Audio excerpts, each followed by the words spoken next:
সম্মিলিতভাবে ফেব্রুয়ারিতে সুষ্ঠু নির্বাচনের প্রত্যাশা করছে নির্বাচন কমিশন। সকালে এনজিও ব্যুরো সম্মেলন কক্ষে নাগরিক পর্যবেক্ষক প্রতিক্রিয়া আরও শক্তিশালী করতে নতুন প্রকল্পের উদ্বোধন অনুষ্ঠানে কথা বলেন ইসি কমিশনার আবুল ফজল মোহাম্মদ সানাউল্লাহ। তিনি বলেন, বিগত 3 নির্বাচনে যেসব নাগরিক পর্যবেক্ষক সংস্থা সঠিকভাবে দায়িত্ব পালন করতে পারেননি তাদের পর্যবেক্ষক হিসেবে নিবন্ধন দেয়া হয়নি।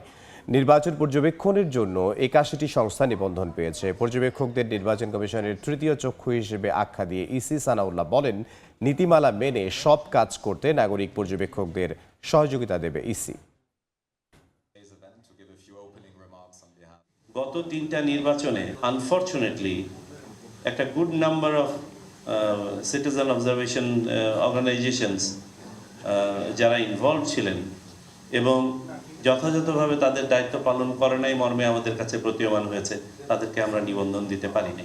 3 শতাধিক প্রতিষ্ঠান আমাদের কাছে অ্যাপ্লিকেশন করেছিল। 81টা প্রতিষ্ঠানকে কিছু সীমাবদ্ধতা সত্ত্বেও আমরা দিতে পেরেছি। নীতিমালার ভিতরে থেকে যে কাজগুলো আপনাদের করার সেটা করার জন্য সম্যক সব ধরনের সহায়তা নির্বাচন কমিশন থেকে আপনাদেরকে দেওয়া হবে।